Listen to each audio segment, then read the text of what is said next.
Hello students, आज हम permutation और कॉम्बिनेशन में नंबर ऑफ अरेंजमेंट से रिलेटेड फार्मूला हमने पढ़ा है NPR।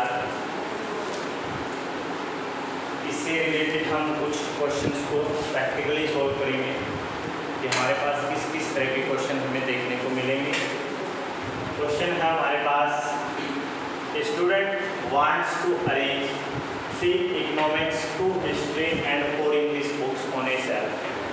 एक बच्चा 3 इको, 2 हिस्ट्री और 4 इंग्लिश की बुक जो है एक सेल्फ में अरेंज करना चाहता है। अगर बुक जो है सेम सब्जेक्ट की आर डिफरेंट, एक ही सब्जेक्ट की जो बुक है वो अलग अलग हो, तो नंबर ऑफ पॉसिबल अरेंजमेंट क्या हो। यानी सबसे पहले पार्ट में तो हमसे ये पूछा गया 3 इको, 2 हिस्ट्री और 4 इंग्लिश की बुक की कुल पॉसिबल अरेंजमेंट कितनी होंगी।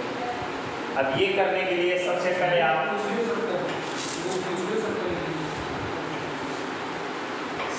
आप ये देखिए टोटल बुक कितनी है। टोटल बुक हमारे पास है 3 इको, 2 हिस्ट्री और 4 इंग्लिश, टोटल 9 बुक। अब 9 बुकों को कितनी तरह से अरेंज किया जा सकता है। 9 books can be arranged when all take at a time।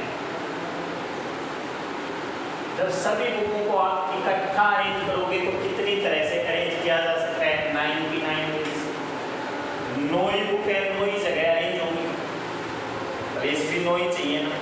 9 बुकों को 9 जगह पे अरेंज करने का मतलब 9 की 9 का मतलब क्या होगा, 9 फैक्टोरियल अपॉन 0 फैक्टोरियल, और 9 फैक्टोरियल तो 9 0 फैक्टोरियल 1 होता है, तो ये आ गया 9 फैक्टोरियल। तो पहले पार्ट में तो आपसे ये पूछा गया कि नंबर ऑफ पॉसिबल अरेंजमेंट कितनी है, इनको कुल कितनी तरह से अरेंज किया जाएगा। 9 बुक है तो 9 जगह पे आ जाएंगे, 9 फैक्टोरियल से अरेंज कर देंगे। सेकेंड पार्ट के अकॉर्डिंग अब इसमें एक पार्ट और है, if the number of possible arrangement if all books of a particular subject are together, तब अरेंजमेंट कितनी बनेगी जब एक पर्टिकुलर सब्जेक्ट की बुक को आपने इकट्ठा बांध लिया या इकट्ठा मान लिया। इकट्ठा मानने का मतलब क्या है कि आपके पास 3 इको की बुक थी, अभी तक ये 3 थी, इकट्ठा कर लेंगे तो कितनी बनेगी 1। 2 हिस्ट्री की थी, 2 थी, इकट्ठा करने के बाद कितनी बन गई 1। इकट्ठा करने के बाद दोनों को एक साथ ले लिया, एक थैले में पैक कर दिया, आप ये कह सकते हो, एक रस्सी के अंदर बांध दिया, समझ रहे हो। ऐसे ही 4 इंग्लिश की बुक को कितना कंसीडर किया गया, 1 किया गया। तो नंबर ऑफ पॉसिबल अरेंजमेंट और book of particular subject are together when a particular subject are together, then they consider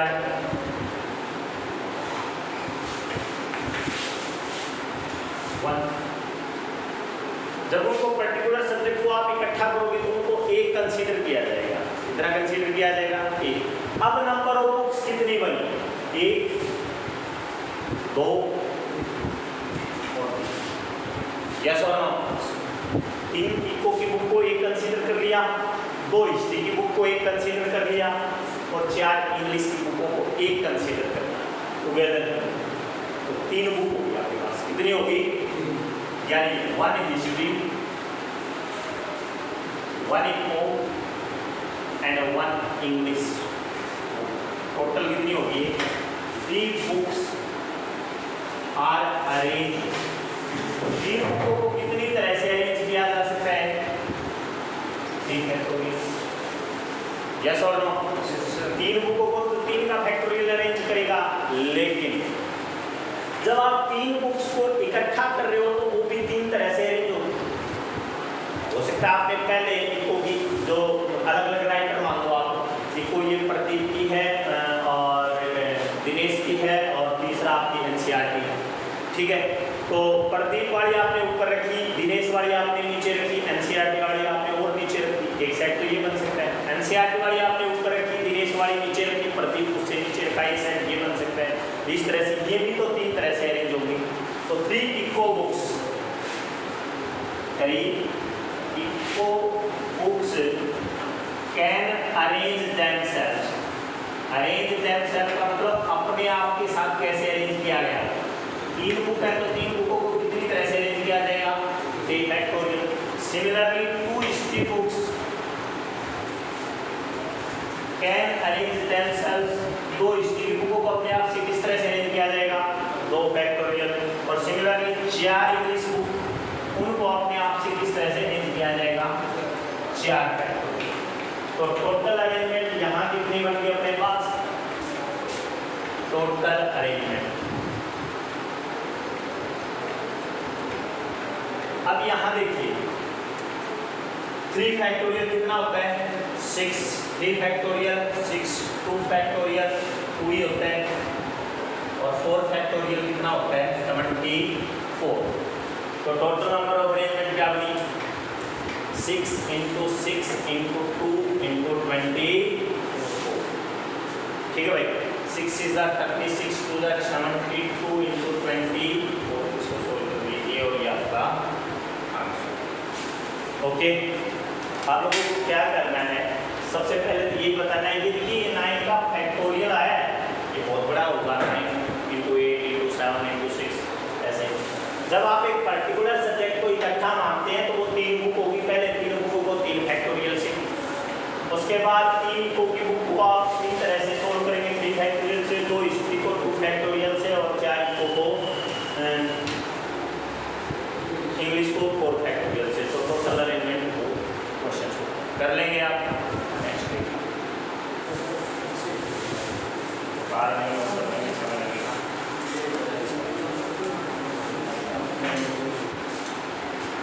If there are 6 periods in a working day of school, अगर किसी स्कूल के working days में कुल 6 period हैं, in how many days arrange 5 subjects such that each subject at least allow at least 1 period। इनको 5 subject में कितनी तरह से अरेंज किया जा सकता है अगर प्रत्येक सब्जेक्ट को कम से कम 1 पीरियड तो जरूर मिले। अब आप बात समझ गए होंगे, आपके पास कुल 6 पीरियड लगेंगे सुबह से लेकर शाम तक स्कूल में। सब्जेक्ट आपको पढ़ने हैं 5, और प्रत्येक सब्जेक्ट को 1-1 पीरियड तो जरूर मिलेगा, ये बात तो कंफर्म है।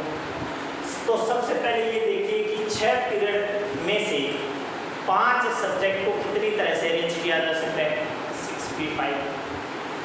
6 पीरियड में से अगर आपको 5 सब्जेक्ट को अरेंज करना हो तो कितनी तरह से अरेंज करेंगे, 6p5। तो सबसे पहले 6 period can arrange in 5 subject. 6 period को 5 सब्जेक्ट में अरेंज किया जा सकता है इन 6p5 डेज। यस और नो? 6p5 का मतलब हो गया 6 फैक्टोरियल, 6 में से 5 गया, 8 फैक्टोरियल, 6 फैक्टोरियल। ये बात समझ में आ रही? लेकिन अब आप एक चीज देखिए, 5 सब्जेक्ट को तो आपने 1 पीरियड दे दिया, अब बच गया 1 पीरियड। पीरियड तो 6 थे ना, इन 6 में से आपको अरेंज आपने कितने किए हैं, 5। तो 1 पीरियड अभी भी वैकेंट चल रहा है। अब उसने इससे आगे क्या कहा, एटलीस्ट 1 पीरियड। अब हर सब्जेक्ट को कम से कम 1 पीरियड जरूर मिलेगा, 1 से ज़्यादा आप दे सकते हो, वो आपको अरेंज ही करना है। अब बच गया 1 पीरियड, वो कितने सब्जेक्ट में डिवाइड होगा, जो 1 पीरियड बच गया उसको किसको दिया जाएगा, उन्हीं 5 में से किसी एक को। मान लो यहाँ 5 टीचर्स बैठे हैं और हम कहेंगे ये 1 पीरियड है, ये आप में से किसी एक को लेना पड़ेगा दोबारा। तो हर आदमी क्या सोचेगा, ये मेरे हिस्से में आ सकता है, या ये इंग्लिश का हो सकता है, ये फिजिक्स का हो सकता है, ये केमिस्ट्री का हो सकता है, ये मैथ का हो सकता है, ऐसे हो सकता है। वो किससे होगा वो हमें नंबर ऑफ अरेंजमेंट बताएगा। तो 1 पीरियड, 1 पीरियड लेफ्ट बच गया ना, 5 सब्जेक्ट में आपने 6 पीरियड बांटे तो आपने 5 ही पीरियड अलाउ हुए अभी तक। एक जो पीरियड बच गया वो 1 period can allow any 1 of the 5 subject. जो एक पीरियड बच गया वो इन पांचों में से किसी एक को अलाउ किया जाएगा। जिसको भी अलाउ किया जाएगा वो कितने नंबर ऑफ वेज में अलाउ हो सकता है? 5p1, 5 में एक को करना है तो 5p1 वेज। अब 5p1 कितना होता है? 5 फैक्टोरियल अपॉन 5 में से क्या? 4 फैक्टोरियल। ये कितना आएगा? 5 के बराबर। 5 गुणा 4 से 4 करेंगे, अब 5 आ गया। तो नंबर ऑफ टोटल अरेंजमेंट कितनी हुई? कुल अरेंजमेंट, तो टोटल अरेंजमेंट अपने पास कितनी आ जाएगी? 6 फैक्टोरियल कितना होता है? 720 इंटू में 5, 3600 तरीके से 6 सब्जेक्ट को 5 पीरियड में अलाउ किया जा सकता है। यस और नो? सबसे पहले क्या करेंगे? 6 पीरियड को 5 सब्जेक्ट में बांट दो। 6 पीरियड को 5 सब्जेक्ट का मतलब हर एक को एक एक दे दिया आपने। फिर आपके पास एक पीरियड वैकेंट बच गया, पांचों एक एक लेने के बाद एक पीरियड तो वैकेंट बच गया। जो एक पीरियड बच गया वो इन पांचों में से फिर किसी एक को दोगे, वो 5p1 हो गया। ये 6 में से 5 को 6p5 होगा। क्वेश्चन हो जाएगा। नेक्स्ट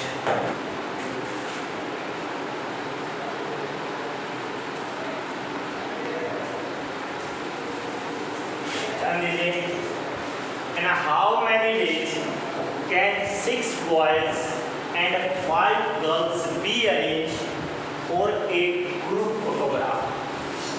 6 लड़कों और 5 लड़कियों को एक ग्रुप फोटोग्राफ करने के लिए कितनी तरह से अरेंज किया जा सकता है?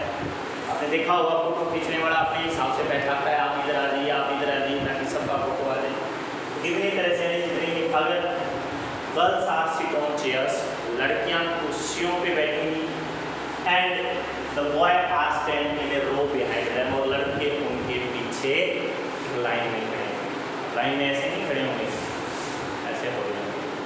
आगे बात तो कैसे करेंगे हम? देखिए सबसे पहले ऐसी कोई कंडीशन नहीं दी गई कि उनके बीच में ये नहीं आना चाहिए, वो नहीं आना चाहिए। इसमें सीधा यही कहा कि 6 बॉयज को अरेंज करना है एक रो में। बॉयज तो रो में खड़े हैं, उनके पीछे तो 6 लड़के जब खड़े होंगे तो पोजीशन कितनी अटेंड करेंगे? 6 ही करेंगे। अब 6 लड़कों को एक रो में कितनी तरह से अरेंज किया जा सकता है? 6 फैक्टोरियल। यस और नो? तो 6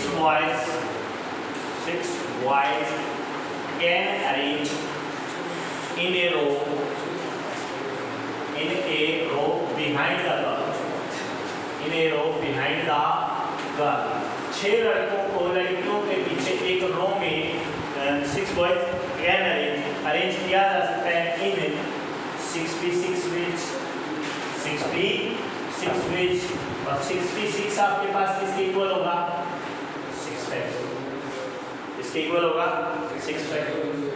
यस और नो? अब बात करते हैं लड़कियों की। अब लड़कियों की भी ऐसी कोई कंडीशन नहीं थी कि बस वो कुर्सियों पे बैठेंगी, बट बैठने के लिए तो उनको भी 5 ही कुर्सियाँ चाहिए। 5 लड़कियों को 5 कुर्सियों पे बैठाने के लिए कितने नंबर ऑफ वेज आए? 5 फैक्टोरियल।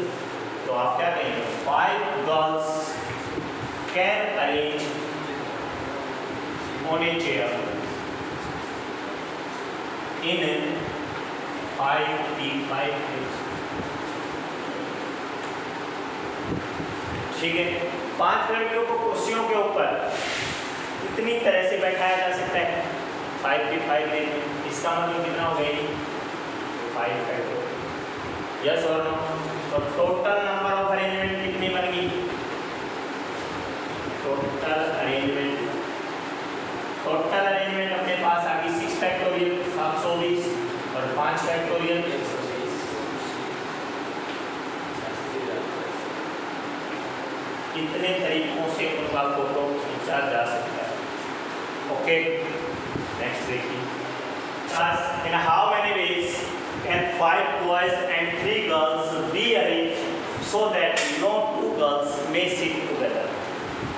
5 लड़कों और 3 लड़कियों को कितनी तरह से अरेंज किया जा सकता है अगर कोई भी 2 लड़कियां इकट्ठी ना बैठे? अब यहाँ कंडीशन किसकी दी गई है? लड़कियों की, यानी लड़कों की कोई कंडीशन नहीं है। अब 5 लड़के कितनी तरह से अरेंज किए जा सकते हैं किसी भी रो में? अगर आपको 5 लड़कों को अरेंज करना हो तो हमें कितनी तरह से अरेंज करना पड़ेगा? 5 फैक्टोरियल। 5 बॉयज की बात कर लेता हूँ। 5 boys can be arranged in 5 के 5 बीच। 5 लड़कों को आप कितनी तरह से अरेंज करोगे 5 के 5 बीच में, यानी 5 फैक्टोरियल। आगे बात सुनो। अब ये तो लड़कों की बात होगी, अब बात करते हैं लड़कियों की। अब पिछला क्वेश्चन जो हमने फोटोग्राफ वाला किया था, वहाँ लड़कियों की कोई कंडीशन नहीं थी, तो लड़के भी अरेंज हो गए, लड़कियाँ भी होगी, 16 हो गया। बट यहाँ देखिएगा, 2 लड़कियाँ इकट्ठी नहीं बैठेंगी। अब 2 लड़कियाँ जब इकट्ठी नहीं बैठेंगी तो कहाँ बैठेंगी? लड़कों के बीच में। कहाँ बैठेंगी? लड़कों के बीच में। अब हम पहले लड़कों को बैठा देते हैं। ये बॉयज 1, बॉयज 2, बॉयज 3, बॉयज 4, ये बॉयज 5। अब ये लड़कियाँ कहाँ कहाँ बैठ सकती हैं, वो पोजीशन क्या क्या होंगी? ये लड़की यहाँ बैठ सकती है, लड़की यहाँ बैठ सकती है, लड़की यहाँ भी बैठ सकती है, लड़की यहाँ बैठ सकती है, लड़की यहाँ बैठ सकती है, और लड़की यहाँ भी बैठ सकती है। यस और नो? अब इस डायग्राम से ये जो मैंने स्टार बनाया हुआ है, ये वो पोजीशन है जहाँ पे उन लड़कियों को बैठाया जा सकता है। अब ये कितनी पोजीशन बनी? 6। 1 2 3 4 5 6। इन 6 पोजीशन पे आपको कितनी लड़कियां अरेंज करनी है? कितनी अरेंज करनी? बैठेंगी तो 3 ही। अब आप तो सर एक यहाँ बैठा दिए, यहाँ बैठा दिए, यहाँ बैठा दी, अब तो लड़कियां बची नहीं रही है, तो लड़के इकट्ठे हो गए। लड़के बेशक इकट्ठे हो जाएं, क्योंकि लड़कों की कोई कंडीशन है नहीं है। आगे बात, लड़कियां इकट्ठी नहीं होंगी, तो 3 girls can be arrange in कितनी पोजीशन बनेगी? 3 गर्ल्स को can arrange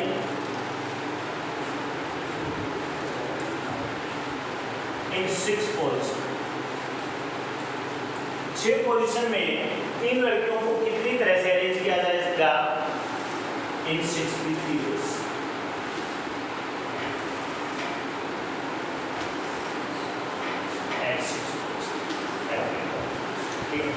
Three girls can be arranged at 6 position in 6p3 ways। अब यहाँ से 6p3 को आप सोल्व करेंगे तो क्या आएगा? 6 फैक्टोरियल अपॉन 3 फैक्टोरियल। 6 5 और 4, 3 से 3 कैंसिल, 120 तरीके से अरेंज कर सकते हैं। इनको भी कितनी तरह से अरेंज किया था? इन सबको आप टोटल अरेंजमेंट कितनी होगी? क्योंकि आपको शिफ्ट टुगेदर। अब यहाँ देखिए, नो टू गर्ल्स में शिफ्ट टुगेदर में टोटल अरेंजमेंट क्या लिखेंगे? Total arrangement when 2 girls not shift together. Total arrangement कितनी बनेगी? जब 2 लड़कियां कभी भी इकट्ठी नहीं बैठेंगी, तो 120 गुणा 120 कितना आ गया? 14,000। आई होप आप कर लेंगे क्वेश्चन। ये जरूर क्वेश्चन है, in how many days can 9 examination paper be arranged so that the best and worst never come together। 9 exam के पेपरों को कितनी तरह से अरेंज किया जाए कि बेस्ट एंड वर्स्ट पेपर कभी भी इकट्ठे ना। अब बेस्ट का मतलब है जो बहुत ही आसान सब्जेक्ट में काउंट हो, इजी में काउंट हो, एंड वर्स्ट का मतलब है जो एक मुश्किल सब्जेक्ट में काउंट हो। हालांकि ऐसी कोई पहचान नहीं है कि ये इजी है ये वर्स्ट है, लेकिन फिर भी एक कंडीशन के आधार पे हमें क्वेश्चन करना है। तो हम कैसे करेंगे? देखिए, हम क्या करेंगे ऐसे क्वेश्चंस में, हम टोटल अरेंजमेंट निकाल लेंगे सभी एग्जाम के पेपर। अब उसमें बेस्ट एंड वर्स्ट इकट्ठे भी होंगे, इकट्ठे नहीं भी होंगे, आगे पीछे हर जगह होंगे। जब आपने टोटल ही निकाल दिया, टोटल का मतलब तो क्या है? पहले बेस्ट पेपर, फिर रोस्ट, फिर कोई और, फिर कोई और, फिर कोई और। हो सकता है पहले बेस्ट रोस्ट लास्ट में हो, बीच में कोई और हो सकता है, पहले कोई और हो बेस्ट एंड रोस्ट लास्ट में हो। इस तरह से आगे हो तो total arrangement.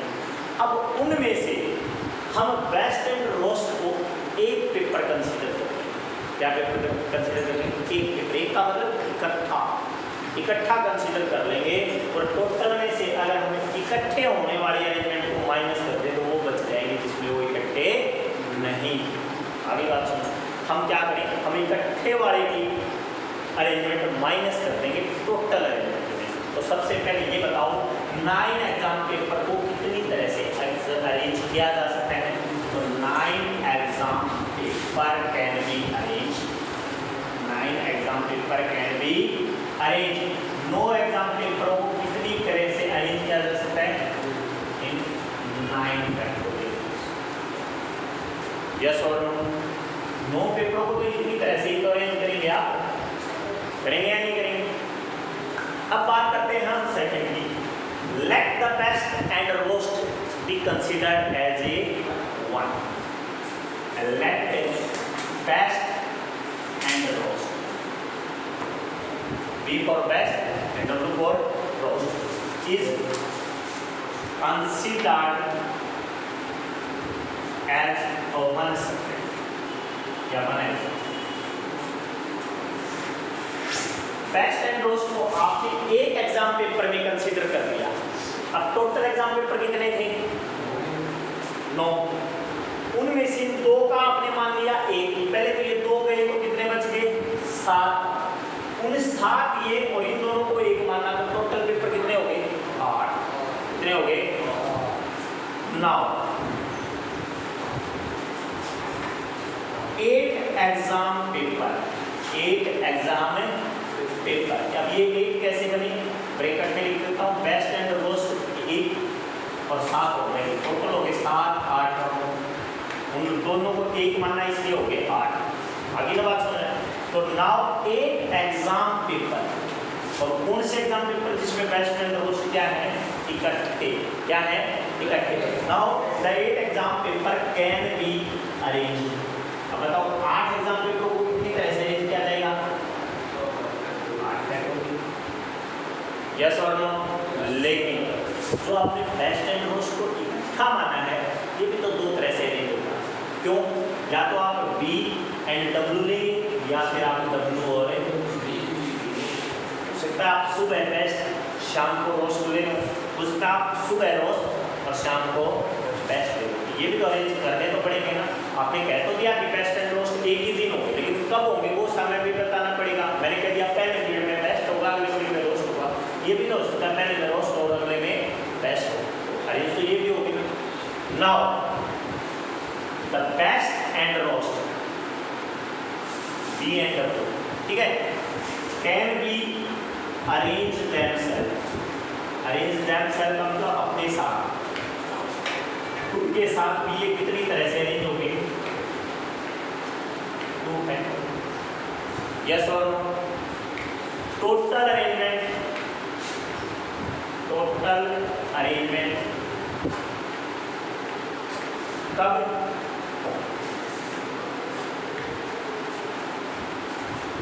When best and roast come together। Total arrangement कितनी बनी जब बेस्ट और रोस्ट इकट्ठे आए? 8 फैक्टोरियल इनटू में 2 फैक्टोरियल। यस और नो? 8 ये वाली और इनके साथ कोई नहीं। अब आपको निकालनी है वो अरेंजमेंट जिसमें बेस्ट एंड रोस्ट इकट्ठे नहीं थे।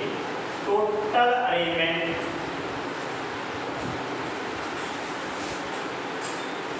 when best and roast not come together।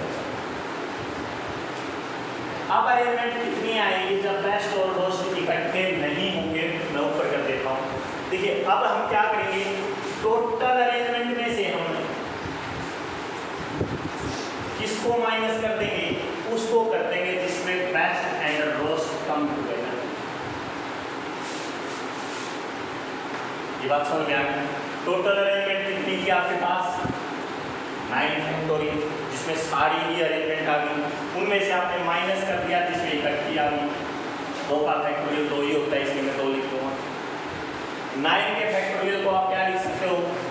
9 × 8 factorial minus 8 factorial into 2।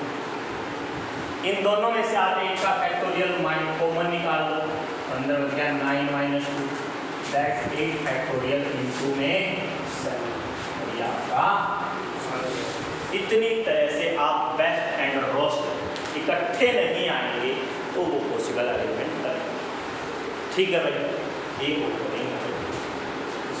In how many ways can the letter of word Delhi be arrange so that the letter E and I occupy even place.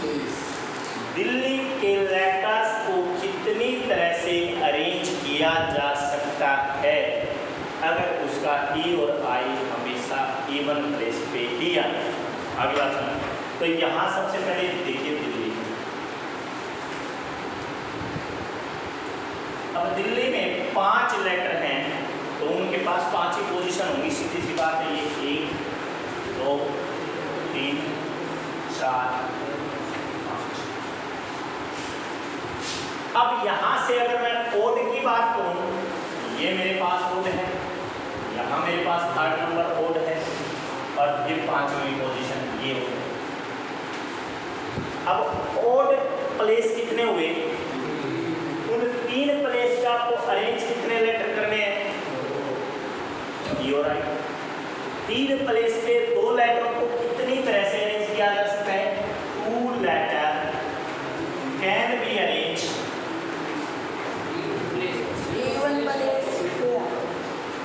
Even place है। Even place है तो देखिए ये आपके पास ये even place हो गया, ये इवन प्लेस हो गया। कितने इवन प्लेस हुए? उन 2 लेटर को कितनी पोजीशन पे अरेंज करोगे आप? नहीं करोगे आप, 2 हो गए तो 2 letter can be arrange at 2 place. 3 होता तो 3 हो जाता, वो होता है।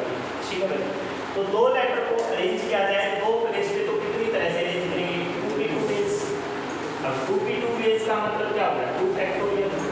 2 फैक्टोरियल किसकी इक्वल होता है? 2 ही आएगा। अब बच के कितने प्लेस? 2 1 3 और 5, 3 प्लेस बच गए। और लेटर कितने बचे? वो भी 3 ही बचे। दिल्ली में 2 तो जा ही चुके हैं, ई और आई। बच गया आपके पास डी एल और एच। पोजीशन भी 3 और लेटर भी 3। तो आप क्या कहेंगे? 3 letter can be arrange at 3 position या प्लेस कह दो। ठीक है, ये कितनी तरह से अरेंज होगा? इन 3p3 वेज। और 3p3 वेज का मतलब ये कितना होगा? 3 फैक्टोरियल। और 3 फैक्टोरियल कितना होता है? 6। तो टोटल अरेंजमेंट कितनी आई? टोटल अरेंजमेंट 6 मल्टीप्लाई 12 तरीकों से आप ई और आई को इवन प्लेस पे रखते हुए क्वेश्चन को सोल्व कर सकते हैं। आई होप स्टूडेंट आप यहाँ तक के क्वेश्चन कर लेंगे। इससे आगे के क्वेश्चन हम अपनी नेक्स्ट वीडियो में डालेंगे। यहाँ तक के क्वेश्चन आप सोल्व कीजिएगा और कोई डाउट हो तो जरूर डिस्कस कीजिएगा। Thanks guys.